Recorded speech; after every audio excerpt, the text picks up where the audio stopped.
Yo, yo, what up, what up? Let's get it in. All right, so we gotta go ahead and knock out this quick fitness stream, and I'm gonna see if I could shoot out some videos on my other channel. All right, so I'm gonna give it a minute. I'm gonna let everybody, whoever wants to come in, I'm gonna let y'all all come in. Let me just go grab some water and then we'll get this one started. It's gonna be a good one. It's gonna be a good one.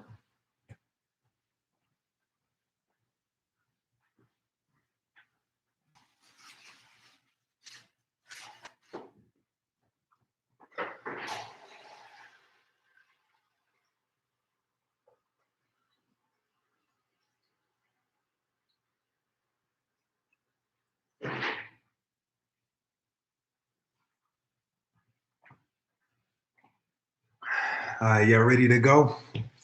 Whoever we got, whoever's gonna come in later. Let's go ahead and grind this one out. Let's make it happen. So just to get it started, what we got, topics of the day, we're gonna go ahead and cover the best machine, what's better, machines or free weights. So we'll dive into that. We'll type in the pros, cons, the benefits, and kind of touch base with all of that. And then we'll touch base with the total number of sets and reps in order to looking to actually accomplish as far as goals go, which would either be to build muscle or reduce body fat, usually which ties into weight. And if your goal is to maintain weight based on information that we covered today, you should be able to figure out how to maintain your weight after what we talk about. All right. So we'll talk about iron. That's what we're gonna, dive into as far as like our vitamins, minerals, any of that information that we cover. That's gonna be pushed later on towards the end of the video. At the moment, I just want to touch base with these questions. If anybody else happens to come into the stream a little later and you come across this message, feel free to leave any information and or questions that you want answered, and I'll be sure to dive into them before I get off the stream. Because I think what ends up happening is you need to think about, I'm gonna just give it to you, I'm gonna lay it on the table. You're gonna receive the most benefit from free weights, all right? If you're asking about which one is a better option, which one should you make sure is done in your routine all the time, I would advise free weights, okay? There's a lot of reasons behind me advising free weights to be your end goal when it comes down to working out. And in the beginning, what you're gonna actually do is you're gonna start off with machines, all right? So when you're looking at free weights and you're thinking about, hey, what am I getting out of it? There's plenty and many benefits that you're gonna gain from actually using free weights. I would encourage free weights be like I said, that end goal. But in the beginning, if you're working with a beginner or you're working with somebody that's not as experienced, just picked up 2 50-pound dumbbells, let's go. So if you're just getting started, so let's say you're brand new, you're a beginner, what's going to end up happening is I would encourage that person to go more towards the machines. Now, listen to what I'm saying. You don't see the same benefits or as many benefits as you actually gain from using free weights, but I still encourage my beginners to actually go towards the machines. The reason being is the body needs to actually train using those particular movements. So it's all about the particular movements that you're going through, the patterns that's being done, whatever it is, whether it be a chest press or a curl or anything like that. What the machines are actually encourage is very good form. All right. It'll set you up usually in a restricted position, which also pushes and encourage you to use the best form. All right. Now that can work for you and against you. So as you build experience and you start to learn that your body works and operates a little bit outside of how the machine has you set up, that's when and where you say to yourself, okay, I'm willing to use the machine that first time around to build my stabilizers, build my comfortability with each exercise, maybe even build some strength. And then further down the line, what you need to explore naturally, how the body really wants to move. What you're going to notice is if you do something like a squat, for example, let's take a squat. And what that could be done with is a Smith machine. If you're not familiar with a Smith machine, it's going to be a little hard to kind of break this down, but the best way to kind of put it is that the Smith machine is an actual machine that gives you some assistance while doing your squat. What it'll actually gives you the ability to do is actually snap the bar into place And during your exercise, you can actually stop it at any point in time, a little different than the squat. The squat, you have to be at the top of the movement and actually re-rack the weight before you actually call it quits and, all the weight is off of your shoulders. Whereas the Smith machine, you could easily pop it back in place. So the idea with the Smith machine is when it actually is done, the bar path, okay, that bar path going up and down, that's not natural. It is okay if you learn in the beginning, you train your muscles, but over a period of time, you definitely want to engage with the free weights, which is actually going to teach you more of the natural motions. All right. If you think about this particular machine, the best advice that I could give you that's going to give you a full understanding of how it works is the bar path is usually done straight. So straight up and straight down. It usually has a little bit of an angle that it moves on, but still, even with that angle, I'm going to tell you right now, your normal bar path that you follow through with on a normal squat, it's not the same as what's done on this machine that's meant to assist with your squat. So it is best that you end on the more natural note instead of building all of your strength, stamina, endurance behind a machine. That won't end off very well. If you one day come out, use free weights, you're going to learn that you banging out 300-400 pounds on the Smith machine doesn't actually end up the same when you use free weights. So you'll slowly notice that the machine has been giving you a lot of assistance easily told, because you'll notice that you can't do 300 pounds on a machine, turn around and use the same or do the same movement or exercise and use the same amount of weight. If that be the case, then you've been training really well. But most of the time, you'll find that however much you were using on the machine, you tend to use a lot lighter weight when you actually use free weights. And the reason being is you actually activate more of your muscles, which the main ones in that situation would be your stabilizers. When you use a machine, the muscle group that's involved with you keeping balance, you staying straight, you not teeter-tottering from left to right or wobbling back and forth, any of that is usually turned off, okay? Your stabilizers turned off during those times when you're actually using machines. You just sit there and lift, or you just sit there and push, or you just sit there and pull. And usually how the machine has you positioned, you're in the proper position, everything is good. But at the end of the day, that restriction that you actually have could actually work against you. If that's not the natural movement of your body, then it's not something you want to do. So one of the exercises that I wanted to talk about today, which ties into this exactly, machines versus free weights. Not only does it apply to something like the Smith machine, but I want to also give you another example, which could be the seated shoulder extension. So what ends up being the case is it looks like this. So the actual exercise is a shoulder press. All right. So you grab two dumbbells. You're going to want to place both dumbbells in your hands just like this. What I usually prefer is palms facing each other. All right. When your palms are facing each other, the idea at the end of the day while doing your press is to press straight up. Okay. This is going to be your normal bar path. However you see the exercise being done just like this, that's the normal bar path you want to stick with. Now, what you're going to notice is that if you were to go to a machine, it's going to set you up like this. Be like, well, naturally, I'm like way out here. This is where I feel comfortable, properly adjusted.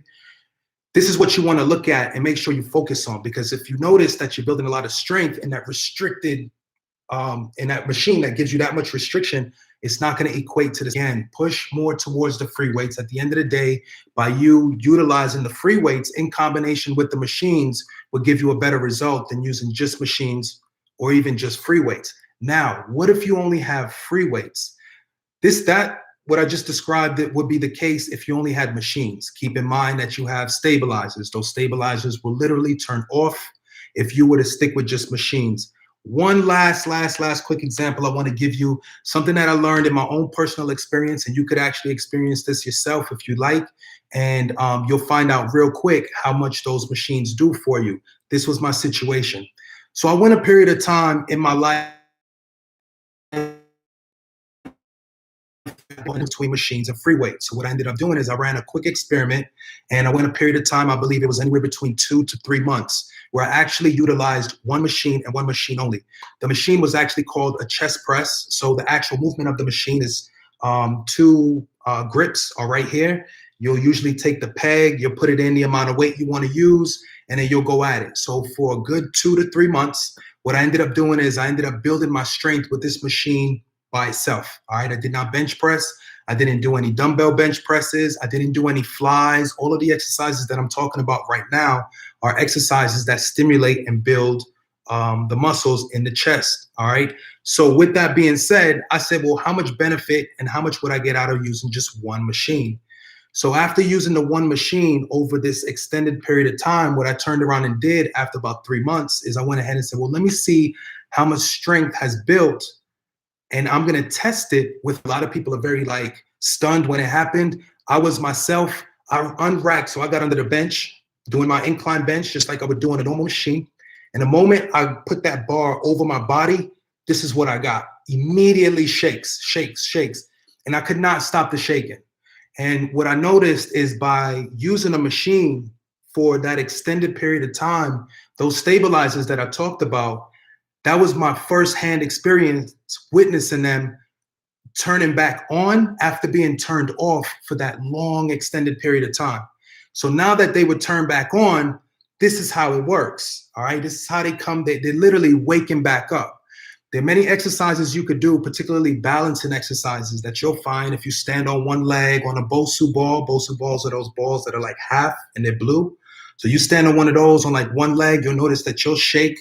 That's usually because the muscles that are responsible for keeping you balanced aren't intact. They aren't where they need to be. So what I ended up noticing after using machines for this extended period of time, not only with the chest machine, but the Smith machine and several others I had this experiment go with, that's the biggest thing that I noticed is that the moment I placed any type of free weights in my hand, I immediately noticed that my stabilizers were really out of whack. It's almost like they were never trained, and it's almost like they were weaker than me before I started using that machine for that extended period of time. Because I remember I could get up under a bench, unrack it, and not shake as much.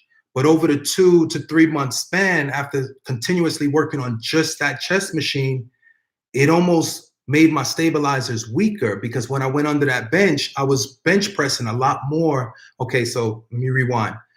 The bar itself is 45 pounds. Let me really give you what's happening in this story.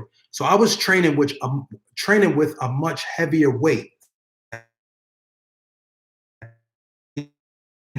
So I'm pushing, this is the machine. I'm pushing hundreds of pounds, all right? When I flipped to that bar, which was only 45 pounds, I was like this. So for me, being so inexperienced in that situation, I really didn't understand. I couldn't understand how was I pressing hundreds of pounds on an actual machine, but the moment I put 45 pounds over my head, I immediately start to shake and wobble. Now, it wasn't heavy. It wasn't like it was, I could easily rep it out, 20, 25 reps. But during those reps, I noticed all this shaking action going. It wasn't enough for me to like teeter-totter and then go over to like the side of the bench. My stabilizers weren't that much out of whack, but for the most part, the weight and just hold it, all of that literally was like turned off like a switch. So when it comes down to comparing, if you're stuck with just machines, keep in mind without ever incorporating any weights, if you use those machines long enough, you might notice a similar experience to what I went through. If you end up with something a little different, then so be it. And no one's body works exactly the same.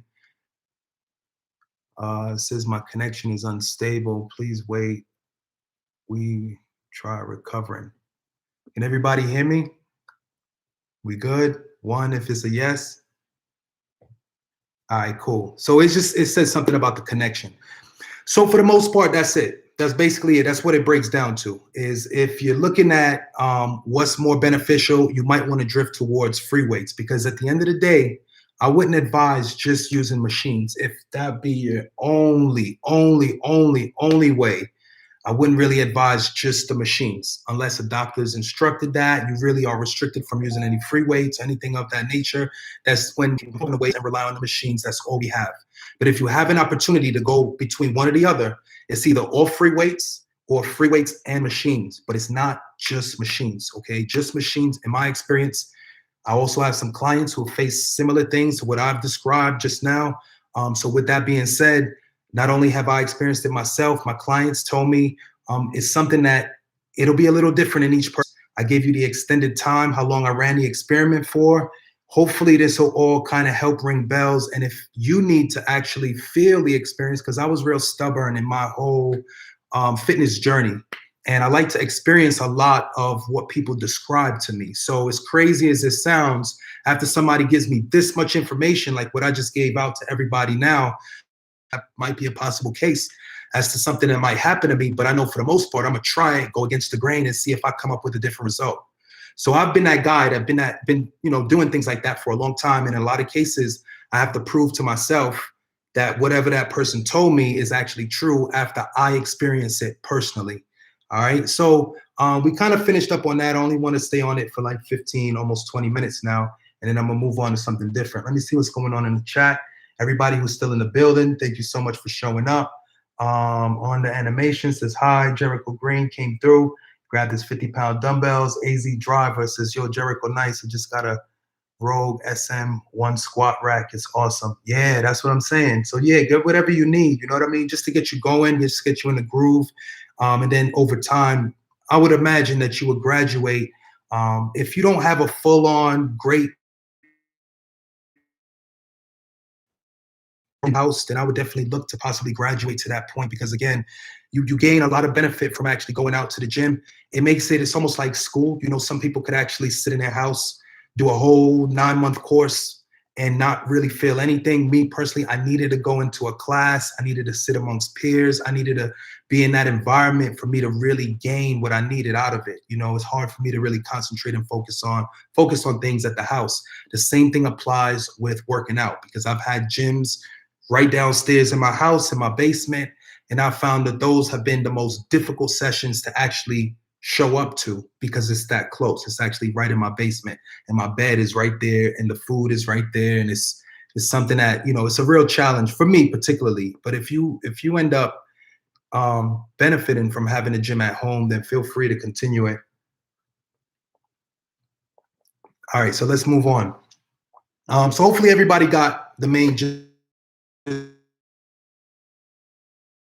Exactly, unless you really had to. All right, as far as weights go, you can do just weights, and or you can do machines and weights. There's way more benefits in you actually working out with the weights, but that is not what I encourage your first time getting into the gym. I would push you more towards the machines. Even though you don't gain as much benefit with the machines, I'd push you towards the machines.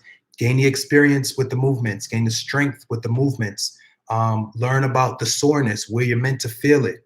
All those things will make sense when you grab those free weights, and you'll actually see that it is a good experience for you to actually do or carry out with, and then move on to something more advanced. It's just going to set you up for it. All right, so the next thing I want to say is, or go over, is going to be, what is the total number of sets per body part? So this is one that I could definitely get a little question, because we have to talk about a few things. We have to talk about, what do the sets mean, and what do the reps mean, okay? Now, when we talk about each particular body part, I might get more into detail about the body parts in a second, but what I'm gonna do is I'm gonna zero in on the sets and the reps. So let's talk about what everything means. If you get into the gym and you actually say to yourself, you're gonna go ahead and do one set, like I'm gonna do one set for chest, or one set for shoulders, one set for biceps. If that be the case, you better be going all out with that one set. Because if that's all you got, that's all the time and effort you're going to put into that one body part, you better be going all out. So what ends up happening is, you're going to notice that as you do more sets, you do gain, okay? You benefit. You benefit as you do 2 sets. You benefit as you do 3, benefit as you do 4. But as you continue, there is a time where there's too many sets, all right? It's going to have diminishing returns on what you expect. All right. So at the end of the day, you're in hopes of everything ending up good, actually doing more. But at the end of the day, it's actually working against you. So let me break that down. The more sets and the more reps you do means the more your body has to recover. So if I get into the gym and I work out for 5 hours straight, it's going to take me like a week before I need to recover. It's going to take me X amount of meals. I'm going to have to eat and eat and eat, sleep, eat, sleep, before my body can recover from all of that. So you got to be mindful of doing too many sets and too many reps. So now you're probably asking yourself, well, how many is too many? How many is a little? How many is a lot? So I gave you a quick example of a little bit. and what to do. If you find yourself doing one set, you need to go all out with the one set, which means crank that weight all the way up. If you have an amount of reps that you already know you can do, don't walk in and be like freestyling it. Already have an idea of how many reps you could do. Say, all right, look, I got one set. I'm going to go ahead and crank out 15 reps with 100 pounds, and I'm going to just do it like that. Boom, you do what you do, and then you keep it moving. Now, if you were to play that out and do more sets, you need to play with your reps and your sets, all right? You can do things like reduce your weight. So as you do more sets, you might want to reduce your weight. You don't want to burn your body out, okay? You don't want to work with the max amount of weight you can do and do the max amount of sets you can do. The idea at the end of the day is to allow your body or muscles to break down just to the point where you can actually recover anywhere between 48 to 72 hours, which gives you the ability to get back into the gym, because the idea at the end of the day is total volume. Sets times reps times weight equate to total volume. Total volume will tell you and dictate how much you're actually getting out of the gym. So the guy who shows up 5 or 6 times in a week will benefit more than the guy who showed up once or twice, who did the really extensive workout, but he had to sit out for this long period of time because he was too sore. Okay, so be mindful of how many sets, how many reps. What's going to end up happening is at the end of the day, it's going to work out like this. When you're going to create foundation. Okay, once you create the foundation, like I'll go in and I'll say, all right, for chest, I'm going to do 8 sets. For back, I'm going to do 12 sets. From that point on, my body's meant to grow from there. Now, I might be out of the gym for 2 or 3 days recovering after my first workout. But after 2, 3, maybe 4 weeks in, you're going to notice that you're going to have a speedy recovery after these workouts. And that's going to be more so the direction you want to go in, because again, it's about total volume. So when you do 4 reps, what does that mean? Because we just talked all about sets. Let's talk about reps real fast. When you do 4 reps, what does that mean? It means different things to me, because if somebody came back to me and said, Mark, I always give my real name. If they say, hey, look, if I'm curling weight, boom, I'm curling the weight and I can only do it 4 times. What does this actually tell me? It tells me that the weight is extreme. If you can only do something 4 times, what are the benefits from your rep range being anywhere between 4 and 6? That is where you gain the most strength, okay? Dorothy, I'm gonna get to your comment in a second. So when you talk about what's gonna help me gain the most strength, that'll be when your rep range is between 4 and 6. Now, when your rep range is anywhere between 1 and 4, that is not so much, that's more like you doing like your PRs, your personal records, all right? So you have your own PRs that you like to set up. I would imagine that you set up your PRs anywhere between the ranges of 1 and 3, all right? Any lifts that you can do 3 times, that's usually something that people will put behind a PR. But when they actually find themselves lifting something 4 times, anywhere between 4 and 6, that's usually considered part of your workout. That's like a workout. Notice that the PRs that you aim for are not always entailed right along with the workouts.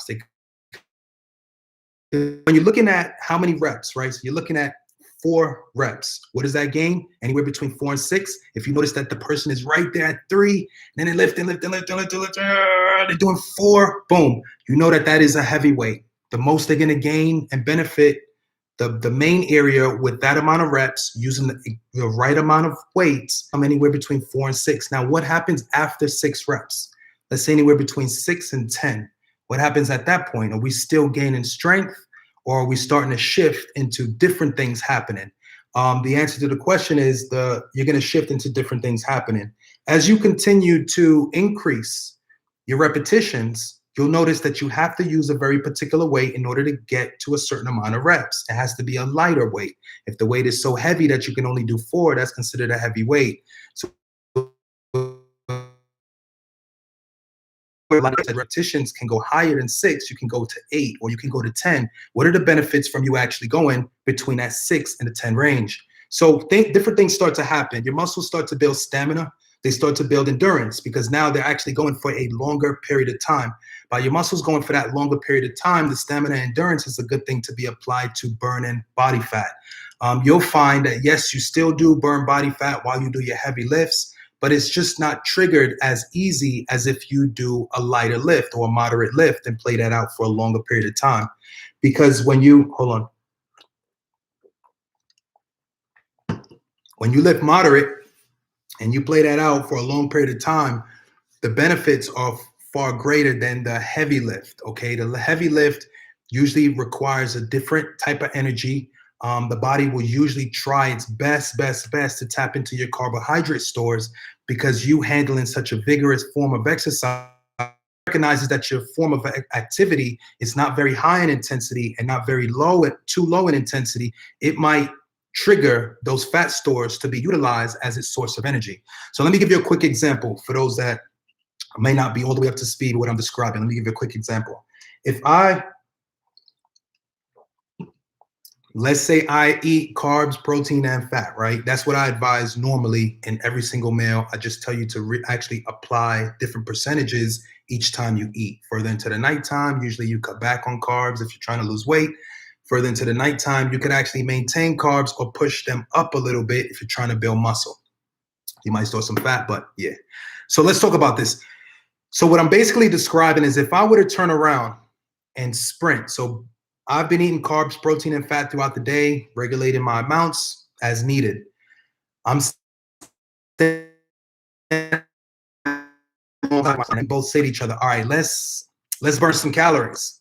And they say, well, let's do it different ways. I'm gonna have my client just do a nice brisk walk. He's just gonna walk, let's say from point A to point B, whatever that amount of time is. Not really the key right now.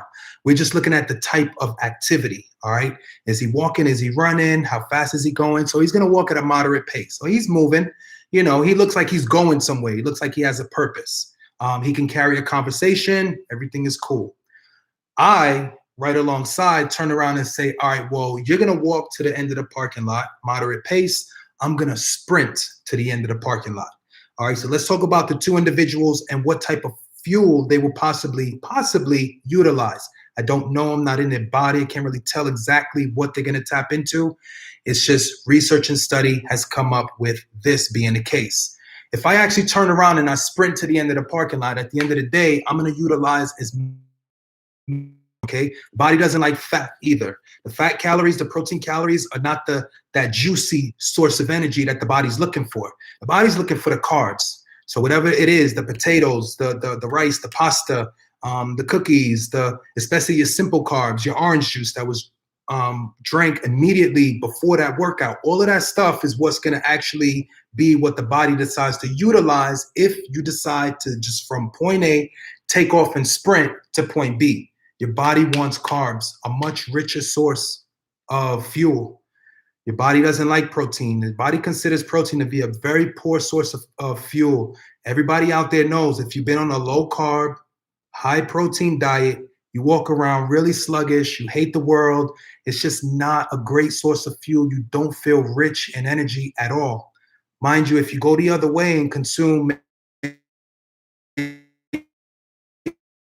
you find, I have way more carbs than anything else, fats and proteins, you'll find that you may have some crashes, of course, because of the sugar or whatever else might be contained. So you'll have those carb crashes that occur throughout the day, but you will notice spurts of energy that are actually occurring. Whereas when you take in mainly protein, those spurts of energy almost don't even exist. Anyone out there that has been on a high protein, low carb diet knows exactly what I'm talking about. So in a situation where I'm standing right alongside my client and I ask them to walk and I'm gonna go ahead and sprint, I'm sprinting all the way to the end of the parking lot. In the midst of that sprint, again, my body's thinking, what's the best, richest available source of energy we could possibly dig into my body and get? It's gonna be your carbohydrates. Now, the guy right alongside, he's actually gonna go at that little walk that we talked about. I gave you some details on it. He could carry a conversation, the basics. He seems like he has a purpose. He's going somewhere. So that burn more fat. Okay, he's gonna burn more fat because the body at that point in time is a little confused about his style of exercise. His body's basically saying, well, I see that we're moving, but we're not really moving fast enough for me to call for carbohydrates, and we're not really moving slow enough for me to really utilize maybe fat as a source of energy. And in that case, that's when and where you could possibly trick your body. And if you're wearing the right type of device, usually you'll see that you will slip into what is considered fat burning zones. Okay, when your heart rate is just right, you'll notice that a really, really, really, really sped up heart rate does not necessarily mean you're in a fat burning zone. That fat burning zone requires your heart rate to be within a certain level or a certain pace. And that actually gives your body the ability to do exactly what I'm describing to you, where the body says, well, we don't really understand or know this type of form of exercise. So let's just that and see if that'll give us what we need to keep that walk going. So that person continues walking, walking, walking. Let's say they're walking and they start to pick up.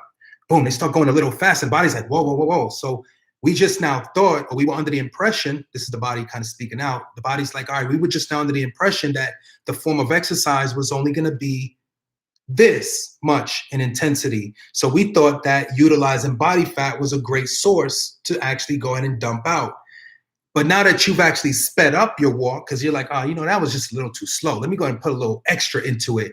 You start putting in more into it. The more you put in, the more you encourage your body to rely on that more richer source of energy. Now, what happens when there isn't or aren't any carbohydrates present? Like you just been going through low carb, like all day. It's been like low carb, low carb, low carb, no carb. Some people do zero. What actually happens in that situation? And this would apply to carbs, fat, and protein. Give me a second. So what they say after doing research and study is you will actually burn fat, okay? If the carbs are taken out of your if that's a variable that we have in the equation and we take that out and you're either on zero carb or low carb, low enough to where it's not really registering during that workout, or you burn through all the carbohydrates in your warm up, if that be the case, then yes, you will tap into fat stores. So that makes two ways for you to actually tap into your fat stores. Either one, you could actually approach the workout a little bit along the lines of maybe even being fasted, and or you could be in a position where your carbohydrates are on a really, really low end, but your protein is somewhat high. Now, again, with that high protein, low carb diet, you're going to have your workouts. You'll see that the energy in your workouts will be along the lower lines. That is always expected. If you ever see bodybuilders, especially training right before competition, somewhere anywhere between 6 to 8 weeks out, usually what ends up happening for us is we start cutting back on carbohydrates, and it really tells on us during our workouts. Even if we have the same amount of calories coming in, does that make sense? I could take in 2,000 calories containing carbs, protein, and fat. I could change that up, take in 2,000 calories containing mainly protein and fat, very little in the area of carbohydrates. So same amount of calories at the end of the day, but because they're from two different sources, you'll find source of fuel.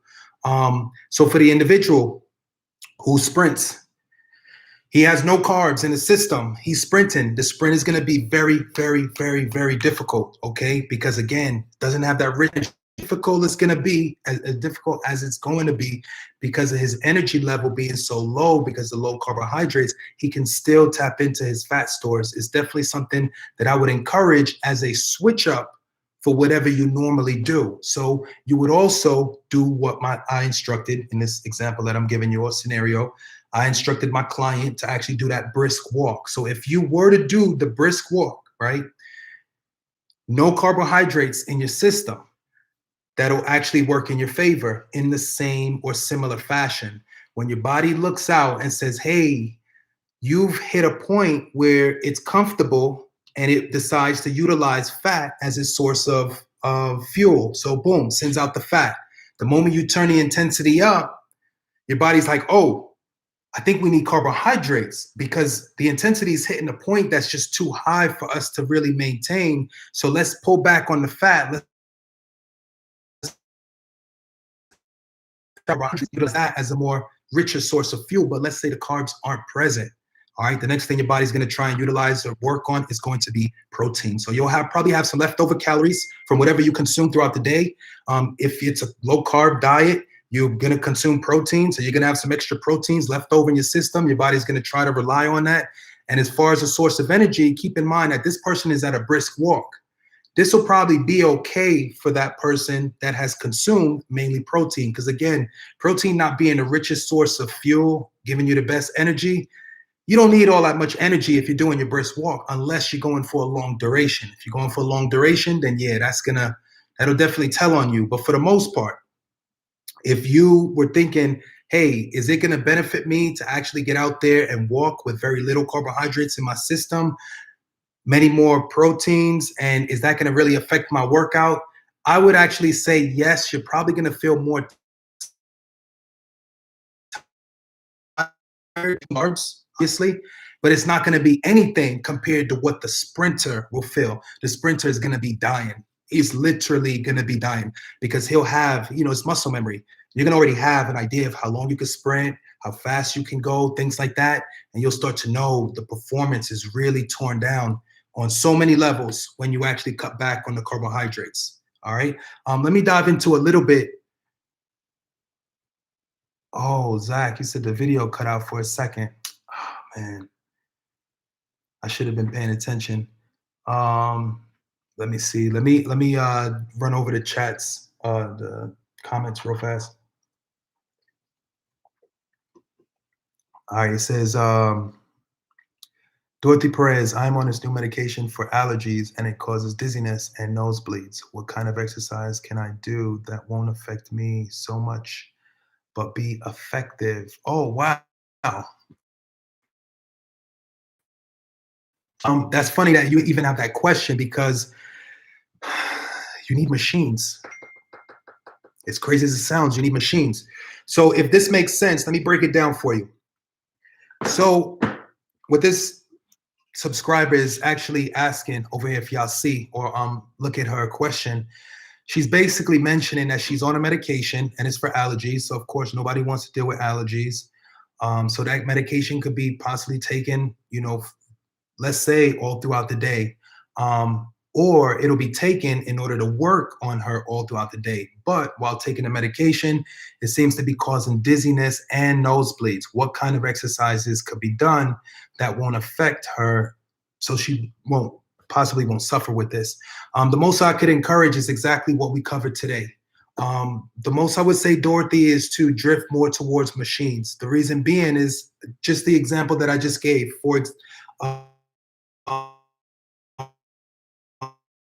Let's talk about the exercise shoulder press. Usually shoulder presses, when done in the gym and done with a machine, the shoulder presses are done in a seated position. All right. Not only are you in that seated position, but you are also kind of sitting back a little bit. I don't know if this could help in any way with the nosebleeds. I really don't know that part. But the biggest thing that I'm concerned with would be the dizziness, because anyone that's getting dizzy, my biggest thing is, let's say you're working out on your own or even in the gym, getting really dizzy, you're around a lot of hard objects, iron, metal, things like that, and you falling over and hitting your head could be a massive issue.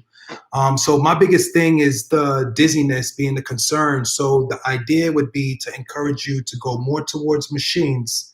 If you have a gym membership or anything along those lines, if you were to go towards most machines that have back support and also allows you to sit down.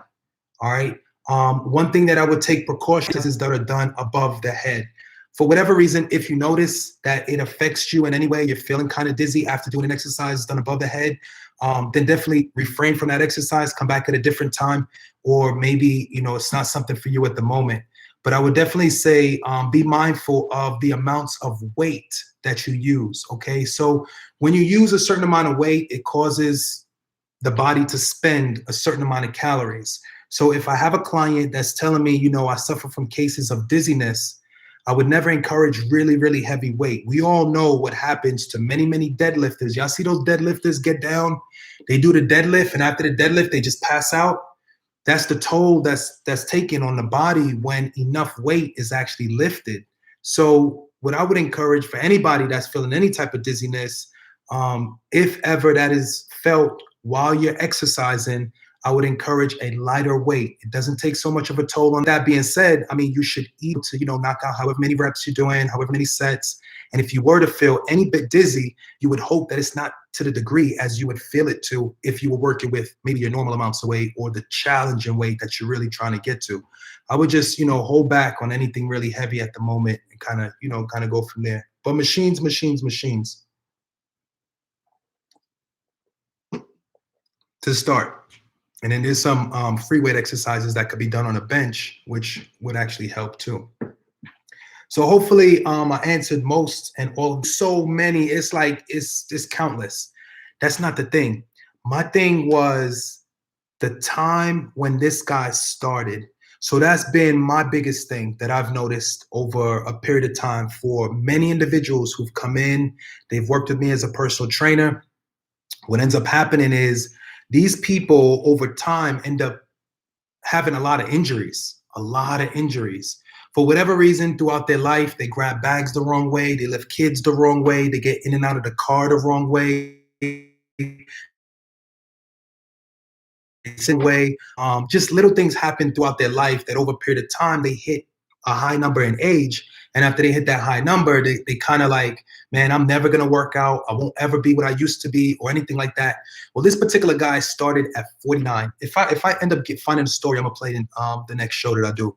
This guy ended up starting at 49. So that's big. We're talking about he did nothing. That was the biggest thing. He said, I did nothing, never seen it. Real big. And, on the side of amazing when you look at how the body operates, because I know a lot of people in my years of training, after about 40 years old, what they would do for the most part is give up on ever being what they used to be.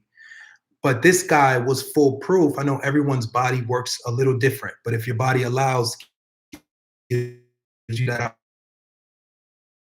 this guy was foolproof that you could still make these type of things happen. You know what I mean? He started at the age of 49, regardless of all the injuries. He talked about injuries that he had, things that was going on in his body, but it never was enough to actually hold him back. So that's my biggest thing. Anybody that's hitting, they're getting up there in age or anything like that, it's never too late. Just make sure when you start off really light and easy. And, over time, you'll see that, it's definitely something that you could possibly do all the way up until you're like 100 plus years old. So I'll see if I can find that story for everybody. I thought it was interesting. I like those. Like I said, I'm into the fact that he was 100 plus. That's cool. We could rock with that all day. But I'm just my biggest thing is the fact that he started at 49. I mean, me personally, I started at 12. I started at 12 years old working out. I started out I never talk about my father, but my father bought me a set, and he bought me the one with the sand. And I was so young. I think I was I have 5 brothers, and my next brother up, I think he was maybe like 10. I think he was 10. I was 8, and then my other brother was 12. So we're 2 years apart. And what I ended up doing is I started working out, and it was nothing serious. I did it for like a day or two, and then it was a waste. I don't even know why my dad got it. I didn't understand what was going on with it. I thought at an 8-year-old's age, I mean, you would imagine doing it once is enough. So I remember doing it once, and then I put it down. I never touched it again until about 12. And then I came back to working out at 12. And when I worked out at 12, it was different. I had the weights, for some reason, we pulled these weights around with us. Because my story was we moved from New York to the South. We moved to Georgia. And when we got to Georgia, for some reason, not in an airplane, we drove. So we were able to take the weights and stuff like that. I get to the South, and I actually, at the age of 12, I started doing some basic workouts. For me, it ended up being an experience that I fell in love with almost immediately. So I'm out there and I'm lifting. And mind you, I used to do like 3 body parts. I used to do like biceps, triceps, and chest. I didn't know about shoulders. I didn't know about backs. And I never, ever worked legs. I didn't know or understand anything about it. And then one of my brothers came. So I have a brother that he never actually competed, but he put me on to bodybuilding. And he used to order these magazines. If y'all old school like me, they used to have Flex magazines that would pop up on my in the mail for me. He ordered them. And I used to steal his Flex magazines. This is when I was 12. I used to get the old issues and I used to take those to school, and like during like math class, whatever, social studies, reading these magazines. And I remember writing up workout programs for like my friends in the class, even girls I liked. I would tell them like how to get fit. And I was 12. I didn't know what was going on, what I was doing. I didn't know you make money out of this. I didn't know what a personal trainer was. My mom didn't even really understand what was going on either, but she knew I was consistent. When I look at my mom, though, she had a big inspiration on me and fitness and all that stuff. What ended up happening that I remember, because she passed away in 2014, she used to jog like every day. She used to jog across like the Brooklyn Bridge and stuff like that. And she used to come back and she used to eat salads. I didn't know what was going on. But a lot of these experiences were very impactful to my life today, because now I actually see my son and it plays out the same way. I mean, y'all seen it in the last video. My son gets down, he does the push-ups with me and stuff like that. But at the age of 12 is kind of when and where I started. And from then on, from writing out programs for my friends for free, I grew up and understood that there's a way to actually generate income for what I'm doing for free. And then I became a personal trainer very early on in my life. And everything took off like from high school all the way up, because I was even at the age of 12 and I used to grab food labels and I used to look at the food labels and look at the carbs, look at the protein, look at the fat. I used to add it up. I used to write out all my programs and things like that. I started my experiences for me and what I could really shed on the people as far as light goes, which a lot of people would agree with. To some degree, research and study and science may not be the results that you see every time you get out and work out, because you'll find that your genetic makeup might react a little different than whatever they put out. And that you can do. I've seen it time and time again where I've come up with these little game plans, these little routines and things that are possibly get people to lose and knock off weight, but it ends up being more so a life experience that works more in their favor. My wife is even a good example where a lot of the things that you might think work as far as losing weight goes does not work for her every single time. Every single time it doesn't work. What she has in her back pocket is a lot of things she's done in the past that has helped her to lose weight. And these are the things she relies on, which at times can completely go against the grain. Like just recently, she told me, she said, just recently I've now added rice to my regimen. And I was like, watch that rice. You know what the rice will do? It'll really mess you up in the long run. You got to be careful with how much you're putting in, how often you put it, and when it's applied throughout the day. So she's very mindful of what needs to be done and things like that. She always comes back questions. But just recently, she's hit a plateau. We talked about plateaus, I think, last week. She hit a plateau and she ended up breaking her plateau by applying carbohydrates to her diet. Not only did she apply carbohydrates, she applied rice. Not only did she apply rice, she applies white rice. That's completely against, it doesn't go against the grain in all situations. Of course, in this situation that she was in, it worked directly in her favor. But for the most part, if you just go up to a personal trainer and say, hey, look, this is what I'm eating, the first thing that trainer is going to zero in on is that white rice. They're going to have a big issue with that white rice for a period of time up until they learn if it works for you or not. Now, they have to learn if it works for you. The books are going to tell you to take it out. But that person might say, look, I know the books say to take it out, but let me show you what I do and let me show you how this works. My wife did it to credibility. This is where I became a more open trainer to people having different variety within their diet, because I learned that certain things can be done and you still end up losing weight.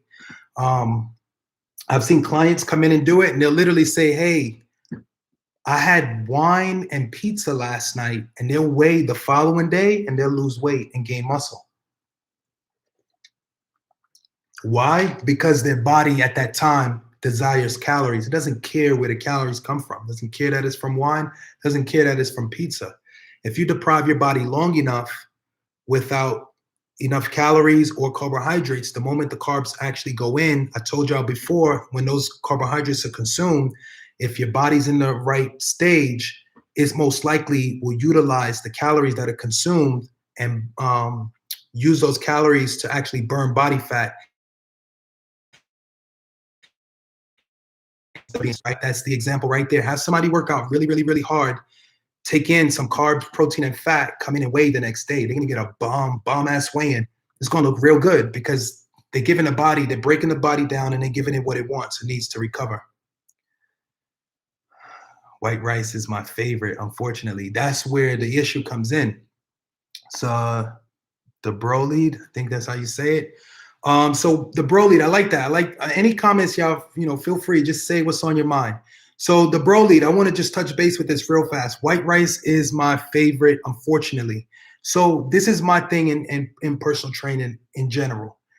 I've noticed that I've seen a high success rate in most of my clients that I allow them to eat whatever their cheat is. I got clients that say, look, I cannot let the ice cream go. I cannot let the donuts go. I cannot let the cookies go. I cannot let the cupcakes go. And I always say, okay, that's cool. That's cool. You want to keep it. We're not going to take it out of your diet.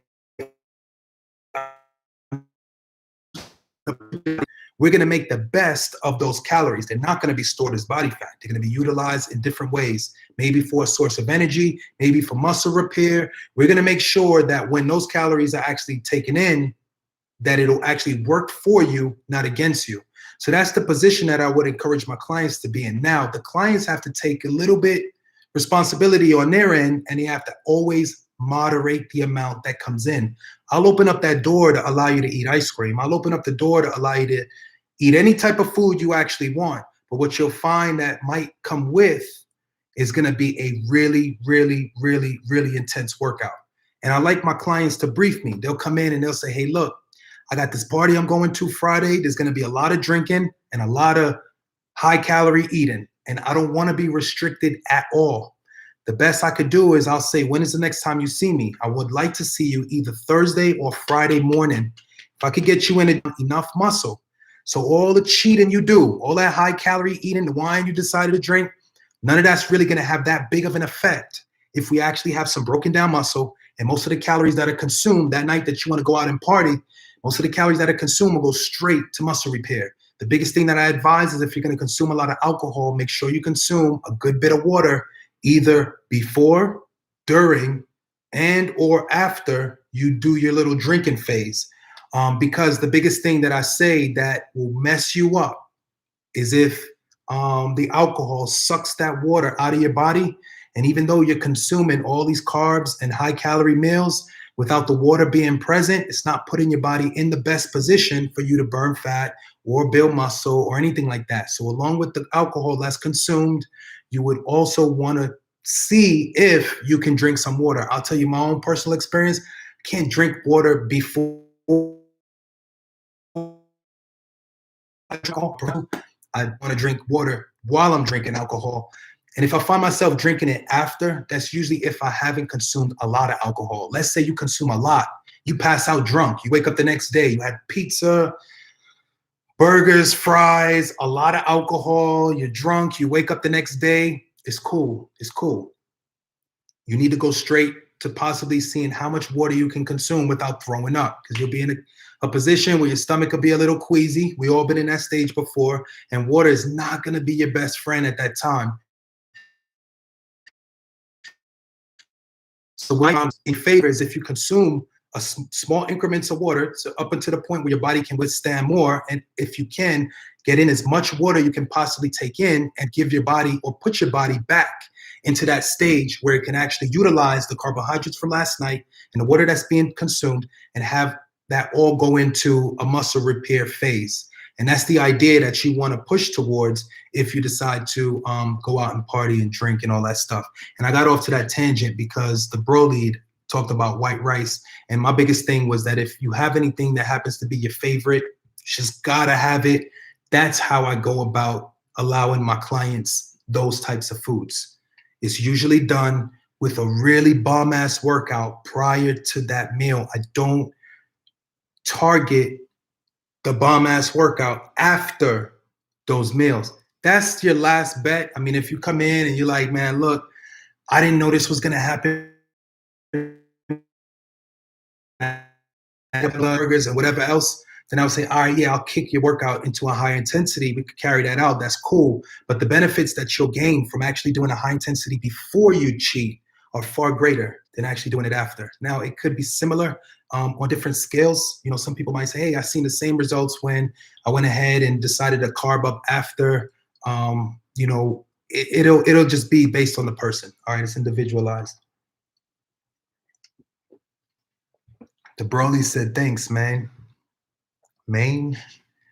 All right, so I'm gonna finish up, but before everybody goes, yeah, make sure you hit the like button, and we got to touch on iron, okay?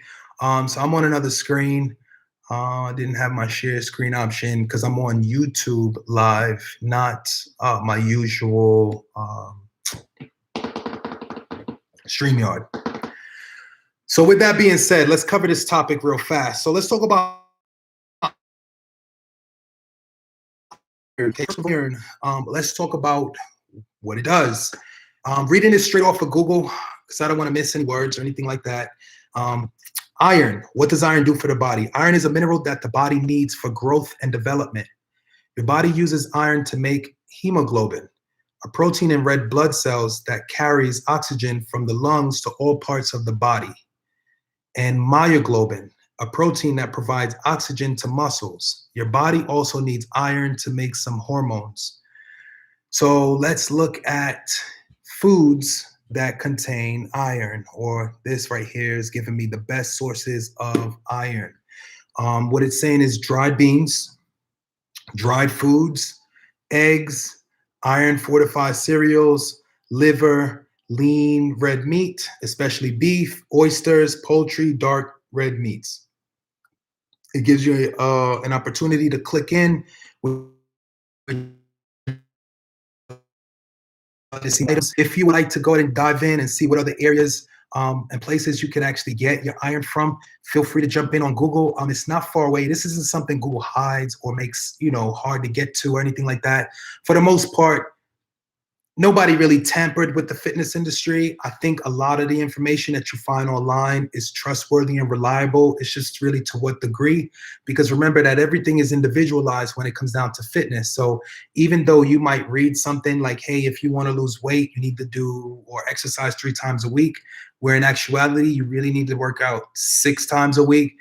That's kind of how online plays out. They give you a lot of general information, but when it comes down to something like what foods contain iron, it's really not going to mislead you and send you down a wrong path. All right. I would definitely, you know, take all what it has to say into consideration, study it. If it's an area that you have deficits or you lack in, you know, your body doesn't take it. Or that's kind of my advice on it overall. I know my protein shake, I believe, contains iron. Um, Now, when I wake up every day, I'm gonna tell y'all right now, iron is not something that I believe is good for pregnant women. I could be wrong, but I remember my wife going through a phase where I thought iron was a key mineral that she needed to focus on getting in on a daily basis. I could be wrong with that, but you could look into it. But seeing like what it does for the body, I wouldn't imagine that you would even have it taken out or have it taken in at lower amounts. I would imagine that at all costs, you would try to take in however much you need, or even more if more does not negatively affect the body. So for the most part, getting your iron from whatever source you decide. You know what I always say about iron, any vitamins, any minerals, try to get it in a shake. And then if you have to, it is what it is. You can take it in your pill form or whatever other form it comes in. I'm not even fully sure. All right. All right, cool. Well, let's go ahead and get up off this. Thank you so much, everybody, for coming out. I'm going to have to go.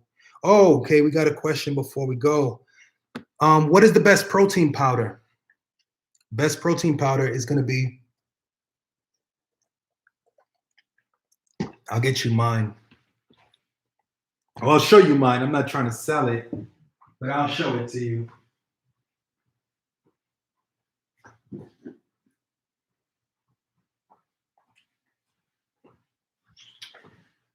Here it is. So Syntha 6. All right. Right? Dollar and change for every serving. 22 grams of protein, 15 grams of carbohydrates, 6 grams of fats. There's some sodium, 270 milligrams of sodium. It does contain fiber, the dietary fiber, which ends up being 1 gram. The biggest thing that I say about the protein shakes, Dorothy, is this. So each protein shake is going to be, this is another one, individualized. You're going to have a favorite that you're probably going to aim for. I'm going to have my favorite that I aim for. This is when and where you kind of decide which one is best for you. How protein shakes go down is always going to be one thing. So if I've consumed protein shakes in the past. After I drink my protein shake, I notice it'll cause my stomach to gargle. I can get diarrhea. I could be constipated. All types of different things based on the type of protein shake that I've taken. So I've always changed and changed and changed until I came up on this one. This particular one works for me perfect. All right. When I actually drink the protein shake, it could be breakfast, lunch, dinner. It could be combined with milk. It could be just water. It could be with 2 scoops. It could be 1 scoop. None of this ever negatively affects me overall. No upset stomachs. Um, when it comes down to feeling constipated, that's another thing that people sometimes face with protein shakes. It could make you constipated. This is not the case with this one. This one actually contains fiber. It's not a lot of fiber, but it does contain fiber. Being that it contains fiber, you'll find that constipation is not ever really going to be an issue. Um, Upsetting your stomach is not ever really an issue. The next thing is how it dissolves. But Dorothy, when you mix your protein shake, I would actually need a bad protein shake to really show you a good example. So let's say you're mixing your protein shake, right? I'll tell you where you can get it in 1 second. So let's talk about real fast. This is my last point that I'll make, and then I'll give you that last bit of information. So as far as your protein shake in general, how do you actually judge like which is of quality, which it isn't? And another way to know if your protein shake is old or it's brand new is going to be this. If you take the protein shake, usually the instructions, I think the instructions here is to put it in anywhere between 6 to 8 ounces of water. So after you put the protein shake into 6 to 8 ounces of water, you're meant to take 1 scoop. Of course, you want to level it at the top. Take your scoop, drop it into the water. When you stir it up, what you would want is that you do not get very many of the clumps, dry clumps that usually come up with any powder-like substance that's dipped into water. Those clumps are usually going to be a sign that either one, your protein shake is really old, or the protein shake in general is just not really mixing like that in the water. And those are usually your lower quality protein shakes. This particular one, anywhere between 4 to 6 ounces of water, you take a good scoop, even a little more than a scoop, because I take what is called a heaping scoop. So take the whole thing as high as I could get it. I'll dump it into the water, stir it up, and in 30 seconds, it is completely dissolved. I mean, you do not see any clumps, nothing is there. That tells me that one, it's fresh, and this has told me over the last 10 years that I've used this particular product, is that it's a good shake overall. When you look at the other shakes, you're gonna see this. I mean, explore enough of the protein shakes, and you'll come across some that you'll drop that same scoop into the same increment of water that they tell you to have, and you shake it, it's still clumpy at the bottom. Then you start looking and you start kind of taking your little spoon and kind of getting it like that. You're sitting back trying to mix it up, but that's because the quality, if you ask me, the quality of the shake is on the lower end. Most shakes that actually dissolve very easily, somewhere anywhere between 4 to 6 ounces of water for the recommended amount that they ask you to take, that'll give you the idea or indicator that you're working with something that is fresh and something that is of high quality. If you're asking where can I get it, as far as like where could you get the protein shake, anywhere actually. You can go to Amazon, you can go to anywhere online. Bodybuilding.com is a great place to go to. Some people like bodybuilding.com because a lot of people tend to go that route because, if you know that an area or site is popular, you would imagine that the products will be fresh That's an avenue that I would go down. Me personally, I order my stuff online. I think when you go into stores, this is a personal thing. Now, I have gone into stores and made my purchases recently, a month, 2 months. If I need it, I go get it. But for the most part, I try to go online because I notice that when I order online, the products tend to be a little bit fresher. I don't know what's going on. Maybe it's today's day and age where people are deciding to order online instead of going into your vitamin shops. What I notice in the vitamin shops is if ever I've received a product that has been not necessarily expired, but there's traces that it's a little old, that has only come from my local vitamin shop or my GNC, but the actual store itself. If ever I order online, I notice most of my products that come in from online come in very grainy. You know, when you dig into the protein shake, it's like real powder. That's your high quality stuff. Yeah, you're welcome. You're welcome. Hopefully it'll work for you. If you don't end up feel free to find one that works for you. I think somewhere in some of my last streams, I think I covered protein shakes a couple times, and it's kind of hard to get away from that particular information. It's really going to be the same. For the most part, it could be used as a meal replacement. It just depends on how many scoops you use, how what you put inside of it, stuff like that. Um, Oh, you know what I could touch on, and then I gotta go.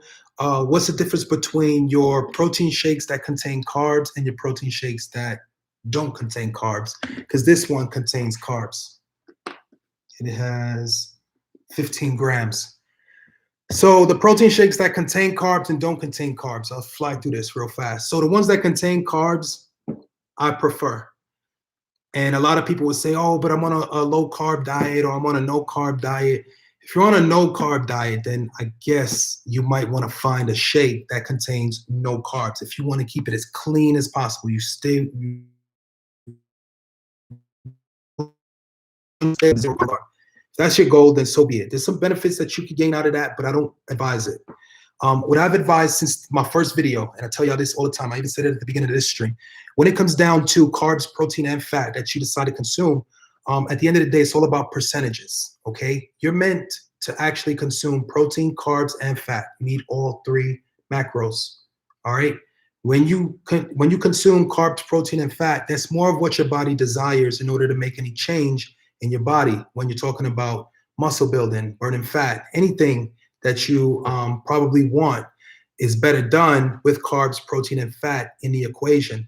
When you have a protein shake that actually contains protein and just fat, you could live with it. In a lot of cases, what you'll find is that those protein shakes tend to have less calories. If that works for you, then go for it. But again, what you'll find works better for your body is if you actually consume, not only will it actually work as a protein shake and work in your favor, but it'll also act as a meal replacement. I don't really feel that the protein shakes that contain protein, fat, and zero carbs work like a meal replacement because it doesn't contain carbs. That's not a complete meal. I always advise my clients to taking complete meals, okay? Complete meals come in small packages. When you go to the store and you buy yogurt, you know those little cups of yogurt, and at the top of the cup, it has like nuts or like peanuts or like almonds. Well, the nuts or whatever that is at the top, that's your healthy fats. What the yogurt usually contains is carbs and protein. So you usually find that those particular yogurts that you buy are complete meals. I would always advise those to be consumed as good snacks throughout the day if you happen to get hungry, because it contains. But I'm gonna get ready to go. Thank you so much for everybody for coming out. The note that I made to self for anybody that I know is not many of y'all, but I appreciate everybody coming out and helping to grow this channel.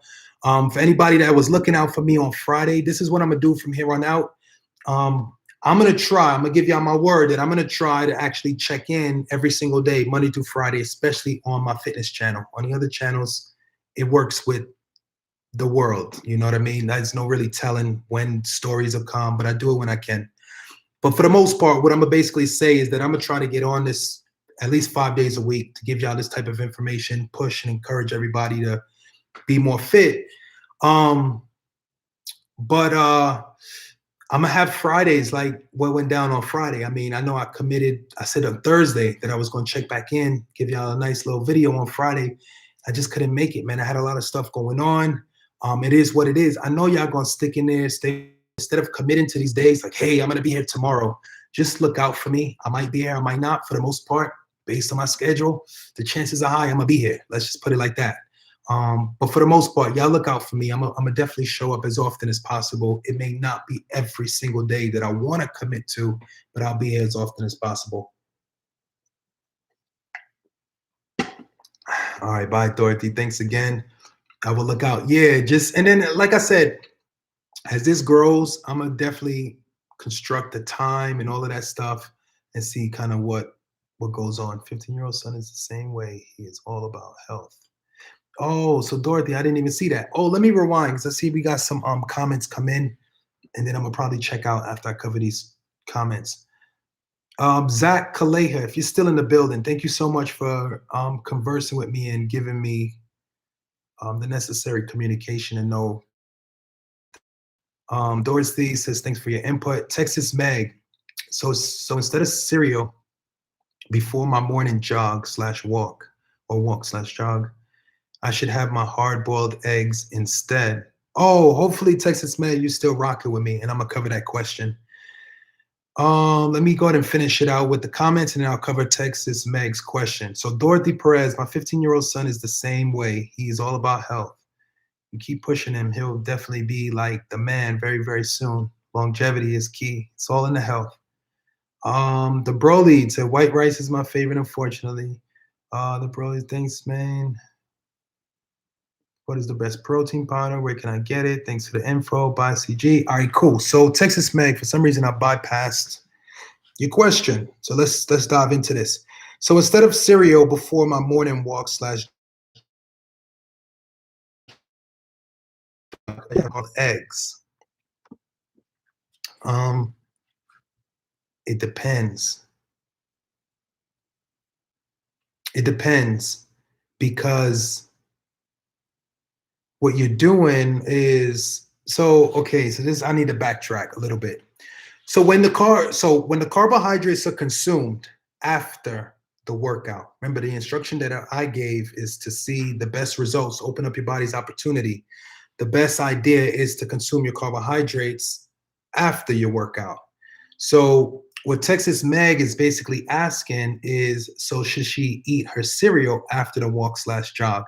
So this is what I didn't specify. Hopefully everybody that's watching the stream gets all the way past through the information that I previously gave and they make it up to this point because this is critical. So the only way that it really works in your favor, the way that I've described, is if your body has broken down muscle. All right. What is Draper Scott? What up? What up? So that broken down muscle means you actually challenged your body to the point where you actually had some microfiber tears occur within those muscles. It's telling me about my connection.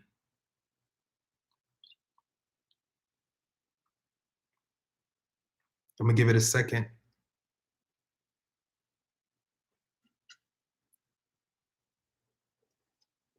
All right, I think we're cool.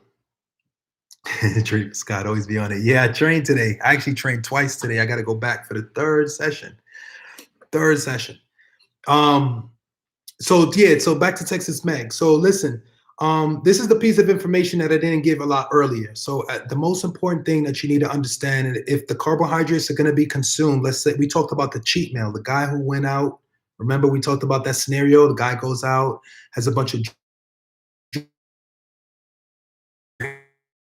friends, and he told me, hey, my friend's birthday's coming.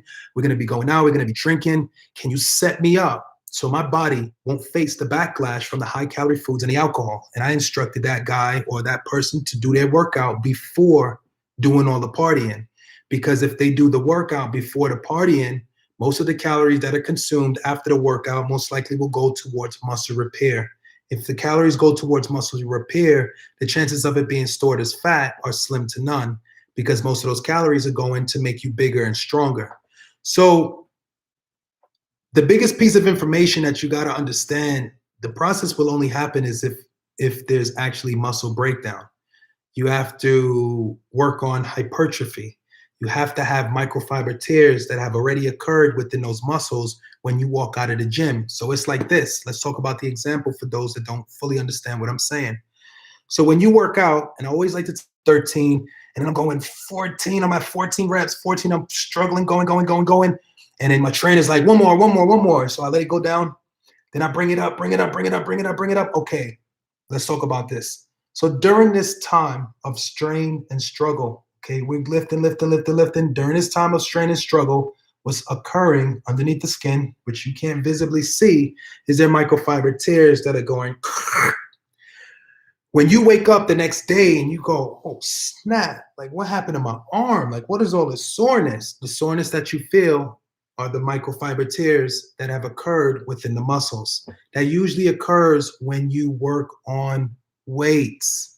So Texas Meg, you were asking me, should I consume my carbohydrates after I jog/walk? So jogging and walking is not necessarily weights. So it doesn't actually work the same. You didn't technically break down any muscles when you go out for a jog. We losing connection.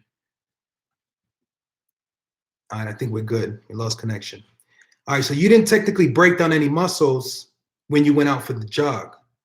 So when you come back after you've gone out for the run, the way that they describe cardiovascular to work for the average person is if you get out and you actually do your jog, you go and you run, steady state cardio, you jog for a couple miles, you come back in. What ends up happening is after doing that jog, instead of you, kind of lost my train of thought. After you go out and you jog, you want to make sure that you actually, I'll give it to you. You want to make sure that you do both things. You want to consume the carbohydrates on certain days before the jog, and you want to consume the carbohydrates on certain days after the jog. Because the jog doesn't work the same way works, I wouldn't necessarily treat it the same. So I would do a little bit of both. So whatever benefit you gain from either area, you stand a chances of gaining those benefits. Now, if you were to always get out there and always break down muscle, then yes, I would usually encourage that person to, especially if your idea is to lose weight, or if you would actually wanted to not necessarily cheat, but if you really like your cereal, if you were asking me for when is that open availability or opportunity for you to eat the cereal and not really suffer with any negative effects, then that would be the time. It would be after your jog/walk, but it would only be done on maybe half the days that you go for. So if you're going out for 4 days in a week, 2 days consuming your cereal before the jog and 2 days consuming your cereal after the jog. What's going to happen at the end of the day is you want to make sure you're weighing yourself weekly to see how these results work. All right. There's certain cases and scenarios that basically might say that what the information that I'm giving you, it may not work. You would have to be the one to prove that. I'm just throwing you ideas. I've never worked with you before. It's very hard for me to stand here and dictate exactly how your body's going to work and operate, but I don't know everything that you actually do in your actual life. So what I would advise you to do is, let's say you work out 4 days a week. You go for your walk/jog 4 times in the week. I would take one day. So, and mind you, at the end of the week, you weigh. All right. In the beginning, consume your cereal. Make it easy for yourself. Consume your cereal first thing in the morning, all 4 days. Weigh at the end of the week.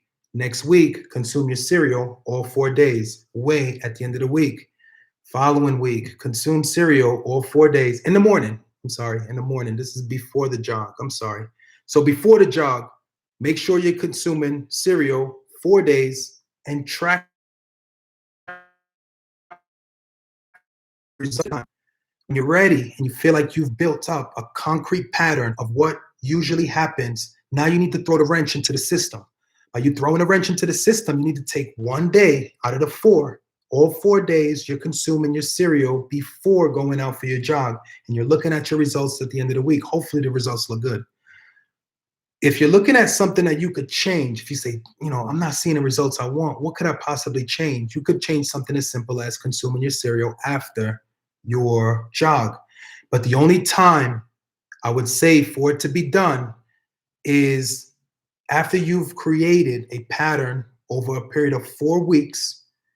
You can now break that by adding 1 day into the 4. So now 3 days you consume cereal before the jog, and one day you consume cereal after the jog.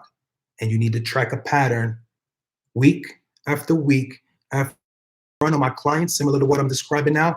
I'll let it ride out for anywhere between 2 to 4 weeks. I mean, if you're really itching to go to the next phase, 2 weeks. But if you're itching and willing to wait because you want a better result, then wait the 4 weeks time, track the pattern of what actually happens.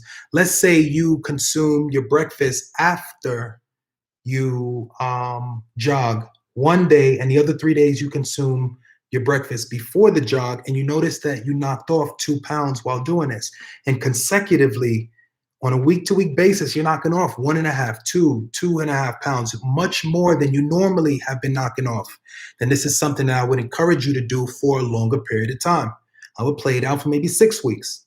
And at some point in time, you're going to run into a plateau. And when you hit the plateau, then you go with 2 and 2. 2 days consuming a cereal after the jog, 2 days consuming a cereal before the jog, results week by week. And based on whatever results you start to see after you made the slight change, you need to keep everything the same, but just make that one slight change that gives you the clear image of what works and what doesn't work. Because you're going to say, well, I've been working with the same schedule, same duration in the gym, same food, but the only thing I changed was this one little variable right here by taking the food out from the morning slot and consuming it after the jog. And that's the variable that now tells you exactly what was needed in order for you to break the plateau. But it is about you going through the trial and experiment. It's one thing when you walk into a trainer's office and say, this is my current situation. Where can you get me to? The trainer could kind of gauge and give you an idea. But what I always encourage if someone's working individually on their own is the scale will now be your new personal trainer. And if you were to do anything consistently, so same weight, same reps, same workout, same foods, and you track your results over the course of 3 to 4 weeks, and more information you'll get, and the easier it is to gauge what you need to do next. So that's more so what I would always encourage is track as much information as possible. And over time, you'll see if you ever hit any plateaus or if you need any help with getting better results, it's easily done because everything has been the same for the last 4 to 6 weeks. The moment you take one thing out and you begin to test your results on that, as long as they go in the right direction, you can easily pinpoint, boom, that one thing that I changed is what led me to these results that I'm seeing now. So that's the idea that I would say behind should you actually, sorry, I went on for so long. The idea behind should you actually consume your breakfast or cereal before the jog or after the jog. See what and how it plays out over a period of time. It may take some time, but that's usually what's required for you to learn your body and to learn kind of how things work. But that's it. This one's been a long one. Thank you so much for everybody for coming out. I got 10 likes today. 10 people in the building. The most I've ever had was 12. So very, very excited about that. The other thing that I didn't want to pinpoint, which I really liked, as far as like my hits on all of my videos, the numbers are running up. So I'm really happy, really excited to see that. I definitely came a long way. I never thought I would be banging out my fitness products like this behind a political channel, but it is what it is, man. I'm willing to make it happen. As long as y'all open to listening, then I'm willing to create the material and put it out for you. But other than that, thank you everybody for coming out. Y'all join me again. I'm gonna be back on this one as soon as possible. Not giving no dates, no times, but look out for me. It could be as soon as tomorrow. All right. Thank you so much. The person that just dropped me that like, Dorothy, thank you so much. Yeah, Dorothy, thank you so much. Draper, Texas, and Texas Meg, everybody, thank you so much for coming out. Y'all always come. Hopefully, y'all are learning a lot of information and getting yourself off to being a more fit and conditioned person in your daily life. I'm